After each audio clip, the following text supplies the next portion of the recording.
اب ہم آتے ہیں سیدنا صالح علیہ السلام کے قصے کی طرف۔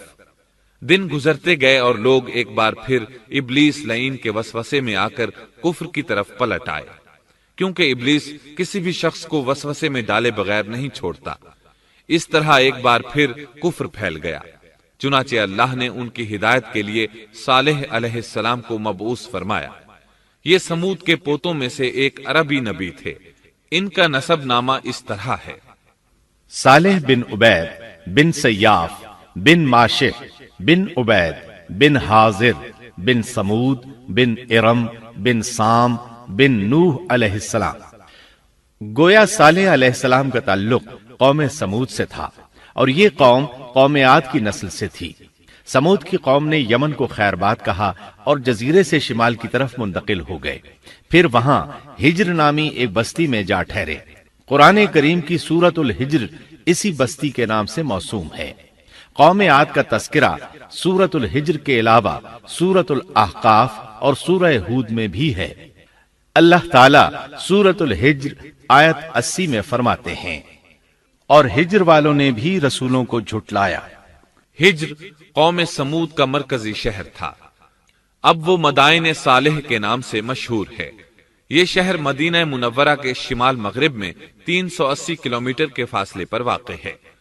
یہ لوگ بھی پہاڑوں کو تراش کر گھر بناتے تھے۔ یہ صنعت اور کاریگری انہوں نے قوم عاد سے وراثت میں پائی تھی۔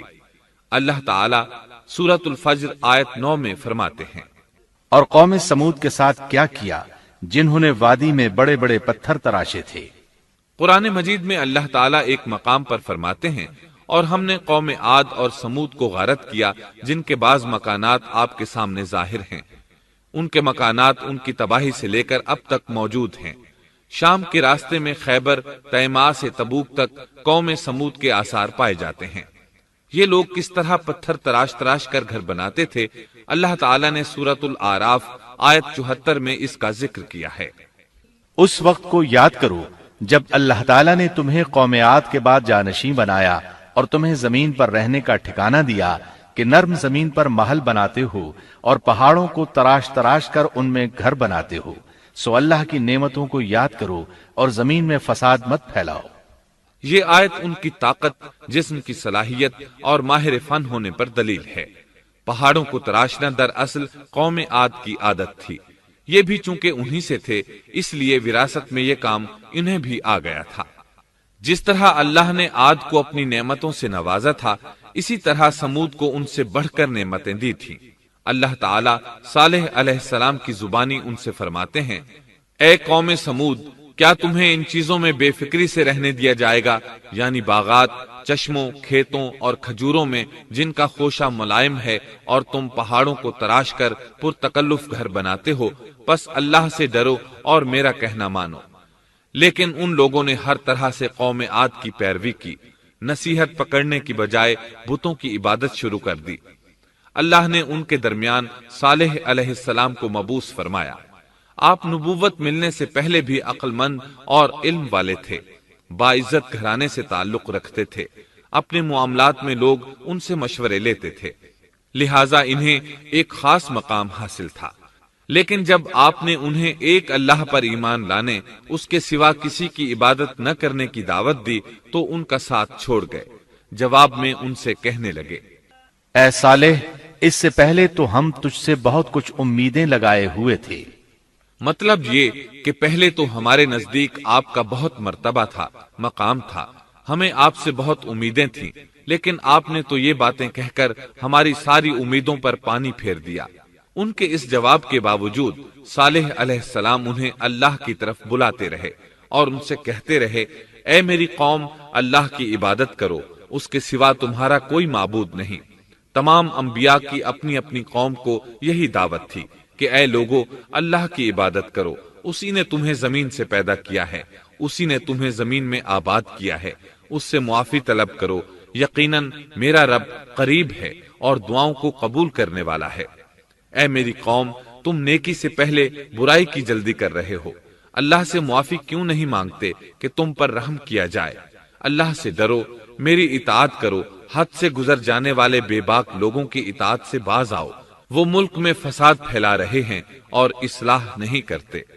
صالح علیہ السلام نے ہود علیہ السلام کی طرح اپنی قوم کو نصیحت کی، لیکن ان ظالموں نے بھی اسی طرح کفر کیا جیسے قوم عاد نے کیا تھا۔ کہنے لگے یہ کیسے ہو سکتا ہے کہ ہم اپنے میں سے ایک شخص کے تابع ہو جائیں؟ اس اکیلے کی اتنی زیادہ فضیلت کی آخر کیا وجہ ہے؟ ہم نہیں مان سکتے کہ ہم میں صرف اسی ایک پر اللہ کی باتیں نازل ہوتی ہیں۔ پھر وہ اس سے بھی آگے بڑھے اور اللہ کے نبی کو کھلے الفاظ میں پرلے درجے کا جھوٹا کہا، جادوگر کہا۔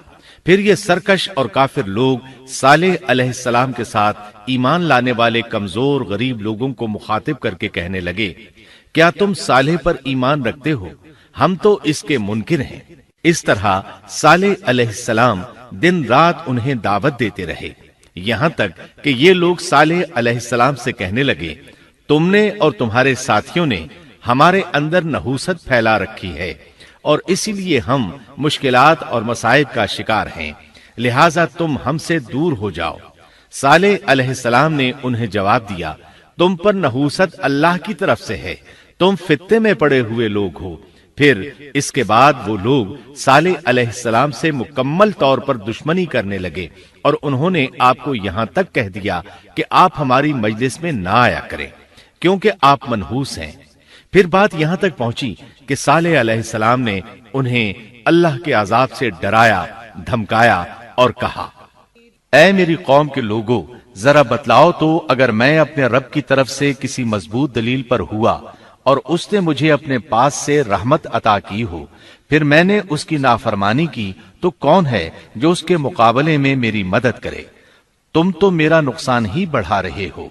یعنی فرض کرو اگر میں حق پر ہوا اور یقیناً میں حق پر ہوں اور اللہ تعالیٰ نے مجھے اپنی نبوت سے بھی نوازا ہے، پھر بھی میں تمہاری باتوں میں آ کر اس کی نافرمانی کروں تو بلا شبہ اس وقت میں گھاٹے میں ہوں گا اور تم بھی خسارہ پانے والے ہوگے۔ اس پر وہ ظالم لوگ مقابلے پر اتر آئے، کہنے لگے اگر تو سچا ہے تو کوئی معجزہ لے آ، لیکن وہ معجزہ ہماری مرضی کے مطابق ہو، اس صورت میں ہم ضرور ایمان لے آئیں گے۔ آپ ایسا کریں کہ بستی کے کنارے پتھریلی چٹان میں سے دودھ دینے والی 10 ماہ کی حاملہ اونٹنی نکالیں، اس کا رنگ سرخ ہو۔ صالح علیہ السلام سے یہ مطالبہ کر کے وہ سردار لوگ ایک طرف بیٹھ گئے اور مذاق اڑانے لگے۔ ایک کہنے لگا اونٹنی 10 ماہ کی ہو، حاملہ ہو، دوسرا کہنے لگا لازمی طور پر اس کا رنگ سرخ ہو، پھر ایک تیسرا سردار بولا اس کی کھال پر بہت زیادہ اون ہو، چوتھا بولا موٹی تازی ہو، ہم نے پہلے اس قسم کی اونٹنی دیکھی نہ ہو، پانچواں بولا وہ اتنی بڑی ہو کہ اکیلی ایک دن تمام کنویں کا پانی پی جائے اور دوسرے روز ہم پیئیں۔ یہ لوگ اسی طرح مذاق اڑا رہے تھے کہ صالح علیہ السلام نے ان سے کہا، اگر تمہاری مطلوبہ اونٹنی تمہیں مل جائے تو کیا تم ایمان لے آؤ گے؟ سب نے مل کر کہا، ہاں ضرور لے آئیں گے۔ صالح علیہ السلام نے فرمایا، تب تم ایک دن سب لوگوں کو جمع کر لو۔ مقررہ دن وہ لوگ جمع ہو گئے۔ ان کی موجودگی میں صالح علیہ السلام نے اللہ سے دعا کی، زمین پر زلزلہ طاری ہوا، ان کی آنکھوں کے سامنے چٹان پھٹی اور اس سے بالکل ویسی ہی اونٹنی نکلی جیسا کہ ان کا مطالبہ تھا۔ انہوں نے اپنی زندگی میں ایسی اونٹنی کبھی نہیں دیکھی تھی، اس میں وہ تمام صفات موجود تھیں جن کا ذکر ان لوگوں نے کیا تھا۔ اللہ تعالیٰ صالح علیہ السلام کی زبانی سورہ ہود آیت 64 میں فرماتے ہیں، اے میری قوم، یہ اللہ کی بھیجی ہوئی اونٹنی ہے، یہ تمہارے لیے ایک معجزہ ہے، اب تم اسے اللہ کی زمین میں کھاتی ہوئی چھوڑ دو اور اسے کسی طرح کی تکلیف نہ پہنچاؤ، ورنہ فوری عذاب تمہیں آ پکڑے گا۔ اس اونٹنی کو چونکہ کسی اونٹنی نے جنم نہیں دیا تھا، اس لیے اس کو ناقۃ اللہ یعنی اللہ کی اونٹنی کہا گیا۔ پھر صالح علیہ السلام نے فرمایا، لوگو سن لو، ایک دن یہ اونٹنی پانی پیے گی، ایک دن تم پیو گے، تم میں سے کوئی اسے تکلیف نہ پہنچائے، ورنہ اللہ کا بدترین عذاب تم پر نازل ہوگا۔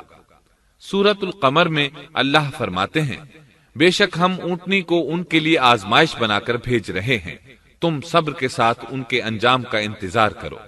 اس نشانی کے ظہور کے بعد اللہ تعالیٰ نے صالح علیہ السلام کو مخاطب کر کے فرمایا، تم اب دیکھتے رہو کہ ان کا انجام کیا ہوتا ہے، ان کی سختیوں پر صبر کرو۔ ان سے کہہ دو کہ پانی پر ایک دن ان کا اختیار ہوگا اور ایک دن اس اونٹنی کا، خبردار کوئی زیادتی نہ کرے اور اس اونٹنی کو پانی پینے سے نہ روکے۔ سورۃ الشمس میں اللہ تعالیٰ فرماتے ہیں کہ ان سے اللہ کے رسول نے فرما دیا تھا کہ اللہ کی اونٹنی کی اور اس کے پانی پینے کی باری کی حفاظت کرو، یعنی اسے نہ تو پانی پینے سے روکو اور نہ ہی اسے کوئی تکلیف پہنچاؤ۔ اس معجزے کو دیکھ کر لوگ دو گروہوں میں بٹ گئے۔ بہت کم لوگوں نے صالح علیہ السلام کی پیروی کی، ان پر ایمان لائے، جبکہ اکثر لوگ پھر بھی اپنے کفر پر ڈٹے رہے۔ اللہ تعالیٰ فرماتے ہیں ان لوگوں نے خود معجزے کا مطالبہ کیا تھا، لیکن اس کو اپنی آنکھوں سے دیکھنے کے باوجود ظلم پر اڑے رہے اور کفر پر اصرار کرتے رہے۔ سورۃ الحجر آیت 81 میں اللہ فرماتے ہیں اور انہیں ہم نے اپنی نشانیاں بھی عطا فرمائی تھیں، لیکن پھر بھی وہ ان سے گردن موڑنے والے ہی رہے۔ اسی طرح سورہ بنی اسرائیل میں اللہ تعالیٰ فرماتے ہیں ہم نے قوم سمود کو نشان کے طور پر اونٹنی عطا فرمائی تھی، لیکن انہوں نے اس پر ظلم کیا۔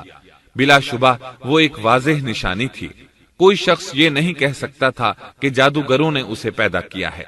وہ اونٹنی ان میں موجود رہی، ان کے علاقے میں جہاں چاہتی چرتی، جب کنویں پر پانی پینے جاتی تو سارا پانی پی جاتی۔ وہ لوگ اس کا دودھ پیتے، دودھ سب کے لیے کافی ہو جاتا۔ ان کی آنکھوں کے سامنے اس نے ایک بچے کو جنم دیا، وہ شکل صورت میں بالکل اپنی ماں جیسا تھا۔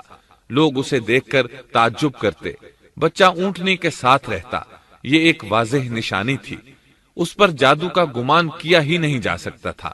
وہ اونٹنی ایک عرصے تک ان لوگوں میں رہی۔ اللہ فرماتے ہیں ہم نے قوم سمود کو بطور نشان کے ایک اونٹنی دی تھی، لیکن انہوں نے اس پر ظلم کیا، حالانکہ یہ نشانیاں ہم لوگوں کو ڈرانے کے لیے ہی بھیجتے ہیں۔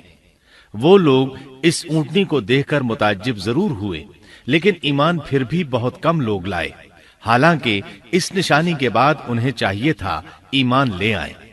پھر ایک دن قوم کے سرداروں نے مشورہ کیا کہ اگر ہم نے صالح کو اسی طرح چھوڑ دیا تو کہیں لوگ ہمیں نہ چھوڑ دیں اور صالح کے پیروکار بن جائیں۔ اس اونٹنی نے تو ہمیں مصیبت میں ڈال دیا ہے، ہم پورا ایک دن پانی کو چھو بھی نہیں سکتے، کیونکہ یہ سارا دن پانی پیتی رہتی ہے۔ پھر یہ اس قدر دیو ہیکل ہے کہ اسے دیکھ کر ہماری بکریاں بھاگ جاتی ہیں، اونٹ اسے دیکھ کر خوفزدہ ہو جاتے ہیں، لہٰذا ہمیں چاہیے کہ اس سے چھٹکارا حاصل کر لیں۔ وہ آپس میں مشورہ کرتے رہے، آخر انہوں نے ایک آدمی منتخب کیا۔ مورخین کا اس پر اتفاق ہے کہ اس کا نام قدار بن سالف تھا، اس کے ساتھ اس کا ایک ساتھی بھی تھا۔ ان دونوں نے مل کر اونٹنی کو قتل کیا۔ اللہ تعالیٰ سورۃ القمر آیت 29 اور 30 میں فرماتے ہیں پھر انہوں نے اپنے ساتھی کو بلایا، تب اس نے ہاتھ بڑھایا اور اس کی کونچیں کاٹ دی، پھر دیکھا ہمارا عذاب اور ڈراوا کیسا تھا۔ اس قدار کے بارے میں نبی کریم صلی اللہ علیہ وسلم کا ارشاد ہے کہ پہلے لوگوں میں سے سب سے زیادہ بدبخت یہی تھا۔ اللہ تعالیٰ نے قرآن مجید میں اس کا ذکر یوں فرمایا ہے فَنَادَوْا صَاحِبَهُمْ، پھر انہوں نے اپنے ساتھی کو پکارا۔ سورۃ الشمس میں اللہ فرماتے ہیں إِذِ انبَعَثَ أَشْقَاهَا، جب ان میں بڑا بدبخت شخص اٹھ کھڑا ہوا۔ یہ بدبخت قدار اٹھا، اپنے ساتھی کو ساتھ لیا اور اونٹنی کو قتل کرنے کے لیے تیار ہو گئے۔ آپس میں مشورہ ہوا کہ یہ نہ کہا جائے ہم نے اسے قتل کیا ہے۔ اس طرح باقی لوگوں نے بھی ان سے اتفاق کیا۔ اللہ تعالیٰ سورہ نمل آیت 48 میں فرماتے ہیں اور اس شہر میں 9 آدمی ایسے تھے جو زمین میں فساد کرتے تھے اور اصلاح نہیں کرتے تھے۔ مطلب یہ کہ یہ لوگ فساد کی انتہا کو پہنچے ہوئے تھے، ان میں بھلائی نام کو نہیں تھی اور نہ ان کا فساد کی اصلاح کا ارادہ تھا۔ بخاری، مسلم اور مسند احمد کی ایک حدیث میں ہے رسول اللہ صلی اللہ علیہ وسلم نے ایک بار اپنے خطبے میں اس اونٹنی اور اسے مار ڈالنے کا ذکر فرمایا۔ آیت اذم بعثا اشقاہا کی تلاوت کرتے ہوئے فرمایا کہ جیسے ابو زمعہ تھا، اسی جیسا یہ شخص بھی اپنی قوم میں عزیز، دلیر اور بڑا آدمی تھا۔ تمام لوگوں نے اس بدبخت کے ساتھ عہد کیا اور اسے یقین دہانی کرائی کہ اگر تمہارے ساتھ کسی نے برائی کا ارادہ کیا تو تمام قوم تمہاری حمایت میں اٹھ کھڑی ہوگی۔ اس یقین دہانی کے بعد یہ بدبخت اونٹنی کے انتظار میں بیٹھ گئے۔ اونٹنی پہاڑ کی طرف سے آتی تھی اور پانی پی کر واپس چلی جاتی تھی، یہی اس کا معمول تھا۔ جب ان لوگوں نے چٹان سے اونٹنی کو نکلتے دیکھا تو اچانک حملہ کرنے کے لیے آگے بڑھے، لیکن اس کا جثہ دیکھ کر خوفزدہ ہو گئے، الٹے پاؤں بھاگے۔ بدبخت قدار نے اپنے ساتھیوں کی یہ حالت دیکھی تو ہنس پڑا اور آگے بڑھ کر اونٹنی کی ران میں تیر مارا۔ اس سے اونٹنی کی ران کی ہڈی ٹوٹ گئی اور وہ نیچے گر گئی۔ پھر اس ظالم نے اپنے ساتھیوں کو آواز دی اور آگے بڑھ کر اونٹنی کی کونچیں کاٹ دی۔ سورۃ الشمس میں اللہ تعالیٰ فرماتے ہیں، ان لوگوں نے اپنے پیغمبر کو جھوٹا سمجھ کر اس اونٹنی کی کونچیں کاٹ دی، پس ان کے رب نے ان کے گناہوں کے باعث ان پر ہلاکت ڈالی اور پھر ہلاکت کو عام کر دیا اور اس بستی کو برباد کر دیا۔ اونٹنی کی کونچیں کاٹ دیے جانے کے بارے میں اللہ تعالیٰ ایک دوسرے مقام پر فرماتے ہیں کہ پس انہوں نے اونٹنی کو مار ڈالا اور اپنے پروردگار کے حکم سے سرتابی کی اور کہنے لگے، اے صالح، جن عذابوں سے تو ہمیں دھمکاتا رہتا تھا، اگر تو واقعی پیغمبر ہے تو ان عذابوں کو ہم پر نازل کرا دے۔ اونٹنی پر حملہ ہوتے ہی اس کا بچہ بھاگ نکلا تھا۔ وہ پہاڑ کی چوٹی پر چڑھ گیا، 3 مرتبہ بلبلایا۔ یہ بدبخت اس کے پیچھے بھاگے اور آخر اسے بھی قتل کر دیا۔ پھر تمام بستی والے جمع ہوئے، اونٹنی اور اس کے بچے کا گوشت تیار کیا اور مزے کے ساتھ اس کو کھایا۔ اس جرم میں ان سب نے شرکت کی، البتہ جو لوگ صالح علیہ السلام پر ایمان لے آئے تھے وہ الگ تھلگ رہے۔ صالح علیہ السلام کو جب یہ خبر ملی تو وہ گھبرائے ہوئے اونٹنی کے پاس پہنچے۔ اونٹنی بے جان پڑی تھی، اس کا بچہ بھی بے جان تھا۔ لوگ ان کے گرد جمع تھے اور ان کا گوشت کھا رہے تھے۔ اس وقت صالح علیہ السلام نے ان سے کہا، اس پر صالح نے کہا کہ اچھا تم 3 دن تک اپنے گھروں میں رہ سہ لو، یہ وعدہ جھوٹا نہیں ہے۔ مطلب یہ کہ تمہیں صرف 3 دن کی مہلت ہے، اس کے بعد تم سب کے سب ہلاک کیے جاؤ گے۔ وہ صالح علیہ السلام کی بات کو رد کرتے ہوئے انہیں دھمکیاں دینے لگے کہ جن عذابوں کا تو ہم سے وعدہ کر رہا ہے، اگر تو سچا ہے تو ان کو ہم پر نازل کر دے۔ اس کے بعد وہ جمع ہو کر مشورہ کرنے لگے کہ آج رات صالح کو بھی مار ڈالو۔ ان کے اس مشورے کے بارے میں اللہ تعالیٰ سورۃ النمل آیات 48 اور 49 میں فرماتے ہیں، اس شہر میں 9 سردار تھے، وہ زمین میں فساد پھیلاتے رہتے تھے اور اصلاح نہیں کرتے تھے۔ انہوں نے آپس میں بڑی بڑی قسمیں کھا کھا کر عہد کیا کہ رات ہی کو صالح اور اس کے گھر والوں پر چھاپا ماریں گے اور اس کے وارثوں سے صاف کہہ دیں گے کہ ہم اس کے اہل کی ہلاکت کے وقت موجود نہیں تھے اور ہم بالکل سچے ہیں۔ اب یہ لوگ صالح علیہ السلام کے گھر کی طرف چلے۔ اللہ تعالیٰ سورۃ النمل آیات 50 اور 51 میں فرماتے ہیں، اور انہوں نے ایک داؤ کھیلا، سو ہم نے بھی ایک ایسا داؤ کھیلا کہ انہیں خبر بھی نہ ہوئی۔ پھر دیکھو کہ ان کے داؤ کا کیا انجام ہوا، ہم نے انہیں اور ان کی ساری قوم کو ہلاک کر دیا۔ صالح علیہ السلام کا گھر پہاڑ کی بلندی پر تھا۔ یہ فسادی لوگ ابھی اوپر چڑھ رہے تھے کہ زمین حرکت کرنے لگی۔ ایک چٹان اوپر سے لڑھکتی ہوئی آئی اور ان تمام کو پیس کر رکھ دیا۔ ان 9 فسادی لوگوں کی ہلاکت کے ساتھ ہی اللہ کے عذاب کی ابتدا ہو چکی تھی۔ چنانچہ صالح علیہ السلام نے اپنے ساتھیوں کے ساتھ اس بستی کو چھوڑ دیا، یعنی وہ ہجر کے علاقے سے نکل گئے۔ صبح ہوئی تو لوگوں نے ایک عجیب منظر دیکھا۔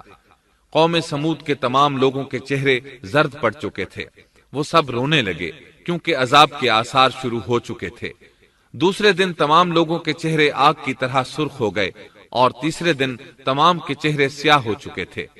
اپنی یہ حالت دیکھ کر سب لوگ رونے اور چیخ پکار کرنے لگے، اپنی قبریں کھودنے لگے۔ اب انہیں یقین ہو چکا تھا کہ عذاب کا وعدہ برحق تھا۔ اللہ تعالیٰ نے انہیں پہلی قوموں کی طرح ایک قسم کا عذاب نہیں دیا تھا، جیسے قوم نوح کو صرف طوفان کے ذریعے ہلاک کیا گیا، قوم عاد کو صرف طوفانی ہوا کے ذریعے ہلاک کیا گیا، لیکن قوم سمود کو اللہ تعالیٰ نے طرح طرح کے عذابوں سے دوچار کیا۔ اس لیے کہ انہوں نے اپنی مطلوبہ شرط پوری ہونے کے باوجود ایمان قبول نہیں کیا تھا۔ عذاب کی ابتدا زلزلے سے ہوئی، زمین حرکت کرنے لگی۔ اس کی وجہ سے وہ لوگ اپنے گھروں میں اوندھے کے اوندھے پڑے رہ گئے، ان میں اٹھنے کی طاقت تک نہ رہی۔ پھر آسمان میں سخت کڑاکا ہوا، اس کی ہولناک دہشت انگیز چنگھاڑ نے ان کے بھیجے پھاڑ کر رکھ دیے۔ ایک ہی لمحے میں ایک ساتھ وہ سب ڈھیر ہو گئے۔ ان کی ہلاکت اور تباہی کو بیان کرتے ہوئے اللہ تعالی سورۃ الذاریات آیات 43 تا 45 میں فرماتے ہیں، اور سمود کے قصے میں بھی عبرت ہے جب ان سے کہا گیا کہ تم کچھ دن تک فائدہ اٹھا لو، لیکن انہوں نے اپنے رب کے حکم سے سرتابی کی، اس پر انہیں ان کے دیکھتے دیکھتے تیز و تند کڑاکے نے ہلاک کر دیا، پس نہ تو وہ کھڑے ہو سکے اور نہ بدلہ لے سکے۔ اسی طرح سورہ ہود میں اللہ تعالیٰ نے ان کی تباہی کا نقشہ اس طرح کھینچا ہے کہ ایک زور کی کڑک نے ان ظالموں کو آ لیا، پھر تو وہ اپنے گھروں میں زانوں کے بل مردہ پڑے رہ گئے، ایسے گویا کہ وہ کبھی آباد ہی نہ تھے۔ سورۃ القمر میں اللہ نے ان کی رسوائی ان الفاظ میں بیان کی ہے، ہم نے ان پر ایک چیخ بھیجی، پھر وہ ایسے ہو گئے جیسے کانٹوں کی باڑ کا چورا۔ دوسری طرف صالح علیہ السلام اور ان کے ساتھیوں کو اللہ تعالیٰ نے اپنی رحمت سے نجات دی۔ اللہ تعالیٰ سورہ ہود آیت 66 میں فرماتے ہیں، پھر جب ہمارا فرمان آ پہنچا ہم نے صالح اور ان پر ایمان لانے والوں کو اپنے فضل سے اس سے بچا لیا اور اس دن کی رسوائی سے بھی، یقیناً تیرا پروردگار نہایت توانا اور غالب ہے۔ اس قوم کے آثار آج تک باقی ہیں۔ مدینہ منورہ کے شمال مغرب میں ان کے گھر موجود ہیں۔ اب یہ علاقہ مدائن صالح کے نام سے مشہور ہے۔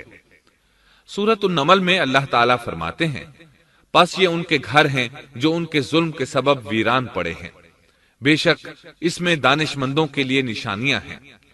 اللہ تعالیٰ نے ان کے نشانات کو آج تک باقی رکھا ہے تاکہ بعد میں آنے والوں کو یقین ہو جائے اور کسی قسم کا شک نہ رہے۔ عذاب کے آثار نمودار ہونے پر صالح علیہ السلام نے ان سے فرمایا تھا، اے میری قوم، میں نے تمہیں اپنے پروردگار کا حکم پہنچا دیا تھا اور میں نے تمہاری خیر خواہی کی، لیکن تم لوگ خیر خواہوں کو پسند نہیں کرتے۔ اس کے بعد صالح علیہ السلام اپنے ساتھیوں کے ساتھ وہاں سے ہجرت کر کے فلسطین آ گئے، وہیں رملہ نامی بستی میں رہنے لگے اور یہیں آپ کی وفات ہوئی۔ نبی کریم صلی اللہ علیہ وسلم صحابہ کرام رضی اللہ عنہم کے ساتھ تبوک تشریف لے گئے تو آپ نے مدائن صالح کے قریب قیام فرمایا تھا۔ صحابہ نے ان کنووں سے پانی لے لیا جو قوم سمود کے استعمال میں رہے تھے، کچھ برتن بھی وہاں سے لے لیے۔ آپ کو پتہ چلا تو آپ نے حکم فرمایا، ان برتنوں کو توڑ دو اور اس پانی کو بہا دو اور اس پانی سے جو کھانا تیار کیا ہے اس کو الٹ دو۔ آپ نے انہیں ان گھروں میں داخل ہونے سے بھی روک دیا جن میں اللہ کا عذاب نازل ہوا تھا۔ آپ صلی اللہ علیہ وسلم نے فرمایا، میں ڈرتا ہوں تم پر بھی ایسا عذاب نہ آ جائے جیسا ان پر آیا تھا، اس لیے ان کے علاقے میں داخل نہ ہوا کرو، اور اگر داخل ہونا پڑ جائے تو روتے ہوئے داخل ہوا کرو، اور رونا نہ آئے تو رونے جیسی شکلیں بنا لیا کرو تاکہ تمہارا شمار ظالموں میں نہ ہو۔ اللہ تعالیٰ فرماتے ہیں، آگاہ رہو، قوم سمود نے اپنے رب سے کفر کیا، سن لو ان سمودیوں پر پھٹکار ہے۔ قرآن میں ان کا قصہ 26 سے زائد مرتبہ بیان کیا گیا ہے۔ اس کے بعد لوگ ایمان کی حالت میں امن چین کی زندگی بسر کرنے لگے، لیکن پھر نئے سرے سے ان میں خرابی پیدا ہوئی۔ شیطان نے پھر اپنا کام دکھایا، ان کے دلوں میں وسوسہ ڈالا اور فلسطین، عراق، مصر اور جزیرے کے نواحی علاقوں میں شرک پھیل گیا۔ لوگ ایک بار پھر کفر کی طرف پلٹ پڑے۔ اس پورے قصے میں چند عبرتیں ہیں، آئیے ذرا ان کا بھی ذکر ہو جائے۔ اللہ تعالیٰ کی اونٹنی اگرچہ سیدنا صالح علیہ السلام کی نبوت کا ایک نشان تھی، ان کی سچائی کا ثبوت تھی، لیکن قرآن کریم کی وضاحت یہ ہے کہ وہ قوم سمود کی آزمائش کے لیے تھی اور وہی ان کی ہلاکت کا نشان ثابت ہوئی، جیسا کہ سورۃ القمر میں اللہ تعالیٰ فرماتے ہیں، بے شک ہم اونٹنی کو ان کی آزمائش اور امتحان کے لیے بھیجنے والے ہیں، پس تو ان کے انتظار میں رہ اور صبر اختیار کر۔ سنت اللہ یہ رہی ہے کہ اگر وہ اپنے پیغمبر کو کسی قوم کی ہدایت کے لیے بھیجے اور قوم اس کی ہدایت پر کان نہ دھرے تو ضروری نہیں کہ وہ قوم ہلاک کر دی جائے، لیکن جو قوم اپنے نبی سے اس وعدے پر نشان طلب کرے کہ اگر ان کا مطلوبہ نشان ظاہر ہو گیا تو وہ ایمان لے آئیں گے، اور پھر نشان آ جانے کے بعد وہ ایمان نہ لائے تو اس قوم کی ہلاکت یقینی ہے۔ اللہ تعالیٰ پھر اس قوم کو معاف نہیں کرتے جب تک کہ وہ تائب نہ ہو جائے اور اللہ کے دین کو قبول نہ کرے، یا عذاب الہی سے صفحہ ہستی سے مٹ کر دوسروں کے لیے عبرت کا نشان بن جائے۔ لیکن اس سنت سے نبی کریم صلی اللہ علیہ وسلم کی امت مستثنا ہے، اس لیے کہ آپ صلی اللہ علیہ وسلم نے وضاحت فرمائی ہے، میں نے اللہ تعالیٰ سے دعا مانگی ہے کہ اللہ تعالیٰ میری امت میں عذاب عام مسلط نہ فرمائے، اور اللہ نے میری دعا قبول فرما لی۔ قرآن میں اللہ تعالیٰ نے نبی کریم صلی اللہ علیہ وسلم کی اس بات کی یوں تصدیق کی ہے، اے رسول، اس حال میں کہ تو ان میں موجود ہے، اللہ تعالیٰ ان کافروں پر عذاب مسلط نہیں کرے گا۔ اور یہ ایک خطرناک غلطی ہے، نفس کا دھوکہ ہے کہ انسان عیش و عشرت اور دنیاوی جاہ و جلال کو دیکھ کر یہ خیال کر بیٹھے، یہ گمان کر لے کہ جس قوم یا فرد کے پاس یہ سب کچھ موجود ہے وہ ضرور اللہ تعالیٰ کے سائے میں ہے، اور یہ کہ ان کی یہ خوش عیشی اس بات کی علامت ہے کہ اللہ تعالیٰ کی خوش نودی ان کے ساتھ ہے۔ یہ نفس کا دھوکہ ہے، غلط فہمی ہے، بلکہ کج فہمی ہے۔ قرآن کریم کے اس واقعے میں جگہ جگہ اس بات کی وضاحت ہے کہ بعض اوقات زیادہ سے زیادہ خوش عیشی زیادہ سے زیادہ عذاب کا پیش خیمہ ثابت ہوتی ہے، اگرچہ قوموں کے لیے اس کی مدت چند ماہ یا چند سال نہیں بلکہ گھبرا دینے والی مدت ہی کیوں نہ ہو، مگر ہر قسم کی دنیاوی کامیابیوں اور خوش عیشیوں کے ساتھ جب ظلم، سرکشی اور غرور کسی قوم کا مستقل شعار بن جائے تو سمجھ لو اس کی تباہی اور ہلاکت کا وقت قریب آ پہنچا۔ اللہ تعالیٰ فرماتے ہیں، تیرے رب کی پکڑ بہت سخت ہے، لیکن اس کے ساتھ ہی یہ بات بھی ہے کہ کسی قوم میں تمام تر خرابیوں کے باوجود اگر قوم سے اکثر افراد اللہ کے شکر گزار ہوں، اس کے بندوں کے ساتھ انصاف کرنے والے اور آپس میں نیک نیت اور خیرخواہی کرنے والے ہوں تو بلا شبہ وہ اللہ کے ہاں مقبول بندے ہیں، اور انہی کو دنیا اور آخرت کی کامیابیوں کی بشارت ہے، اور انہی کے لیے یہ دنیاوی عیش اللہ کی بے انتہا نعمتوں کی علامت ہے۔ انہی الفاظ پر سیدنا صالح علیہ السلام کا قصہ اختتام کو پہنچا۔